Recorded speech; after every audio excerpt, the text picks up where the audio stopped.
Ah, Londres. Allez, c'est parti. Donc on va aller découvrir cette nouvelle Scrambler 1200. Apparemment, c'est là que ça se passe. Allez. Alors la voilà, cette nouvelle Scrambler 1200. Enfin, cette nouvelle, on devrait dire c'est nouvelle parce qu'il y a deux versions. XC et XE. XC entrée de gamme, XE un petit peu plus élevé. Alors, je vais vous parler d'abord de ce qu'elles ont en commun. C'est le moteur. On retrouve le twin de la Truxton R, un petit peu remanié.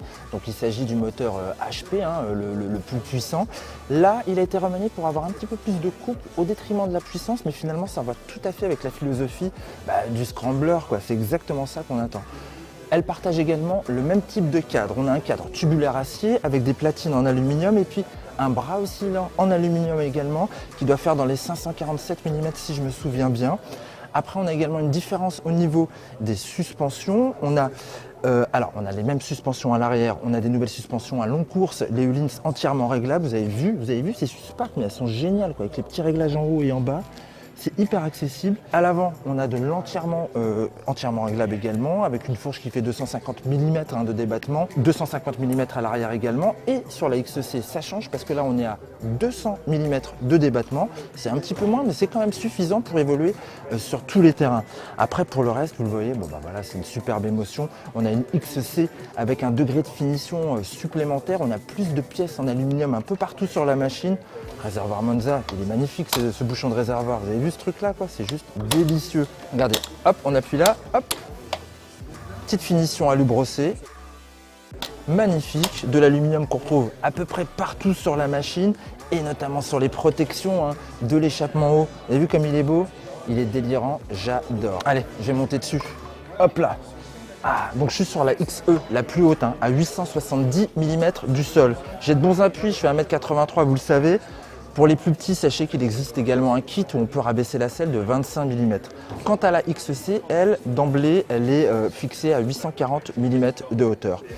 Et que voit-on justement là, juste en face? Le nouveau tableau de bord Triumph qui est magnifique, TFT. C'est super sympa, il y a un petit message qui dit bonjour quand on l'allume. Et puis ce tableau de bord est préparé pour recevoir un système de contrôle GoPro, utiliser les maps Google. Voilà, donc on est vraiment sur un truc très haut de gamme, il fonctionne en Bluetooth. On a une prise USB qui se trouve sous la selle. Bref, on a pléthore d'équipements, des leviers réglables. Au niveau des freins, on a évidemment les Brembo M50, des étriers de Superbike, c'est absolument phénoménal. Sur une route 21 à l'avant, on reste à 17 derrière. Donc le choix de Triumph, il est vraiment, c'est ce qui a marqué là. C'est the real deal, elle est faite pour aller dans la terre. Donc elle est haute, elle a une route 21 et elle a du couple. On a hâte de voir ça. En tout cas, moi j'aime bien la position de conduite là, bien droite, avec le guidon large. Il est un petit peu plus large sur la version XE, à peu près 65 mm. On doit avoir 3 cm de chaque côté en plus. Et puis on peut le régler un petit peu plus que le guidon de la version XC. Alors je vous donne les prix. XC, on sera dans les 15 000 €. XE, on sera dans les 16 500 €. Et ces belles Triumph débarqueront en France au printemps.